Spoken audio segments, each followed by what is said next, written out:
पातली Tando Ghulam Ali road Faisalabad colony ward number 5 में सफाई का फुकदान, नाकिस ड्रेन सिस्टम और तरक्याती काम ना होने से इलाका मकीन परेशान। इन ख्यालात का इजहार फैजलाबाद कॉलोनी वार्ड नंबर 5 के रहायशी अब्दुलरहमान, शहजाद, अब्दुल गफ्फार और शान ने जोर न्यूज़ से बात करते हुए किया। मजीद जानते हैं बेरोजी बदीन जमील अहमद भुरगड़ी की इस रिपोर्ट में।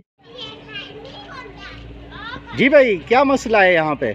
जी सर, ये हमारी मोहल्ले की गलियां हैं, आप देख रहे हो। इधर गटर वगैरह हैं, गंदगी हुई पड़ी है। इधर ना कोई भंगी है, ना कोई तरक्याती ऐसा कोई काम है इधर। जो भी है मना, आप खुद देख सकते हैं। आपका काउंसलर कौन है? हाजी जमील और लड्डू कश्मीरी। अच्छा, तो उसको आपने शिकायत की है? जी, एक दो मरतबा शिकायत की है उससे कि ये अपना भंगी वगैरह के हवाले से ना, कि कुछ सफाई वगैरह का काम या कुछ, लेकिन उस पर कोई रद्द-ए-अमल नहीं हुआ अब तक। तो आपका क्या कहना है, क्या होना चाहिए? हमारा यही कहना है कि कुछ ना कुछ ज़्यादा नहीं, भला हमारे को थोड़ा गटर सीधे करके दिए जाएं, मेहरबानी करके। आप खुद देख सकते हैं इधर हालात गली के। इधर बच्चों को जरासीम लगते हैं, बीमारियां वगैरह, बीमार होके पड़ जाते हैं घर पे।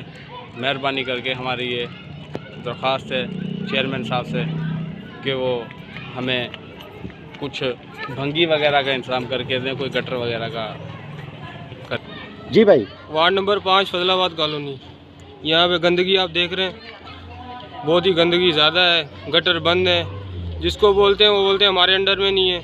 अभी ये किसके अंडर में आएगा? चेयरमैन खुद तो नहीं साफ़ करेगा या काउंसलर खुद नहीं साफ़ करेगा। भंगी हमारी बात मानते नहीं है, तो हमारा यही है मुतालबा कि हमें भंगी दिए जाएँ और सफाई की जाए, गंदगी से बचा जाए। शुक्रिया।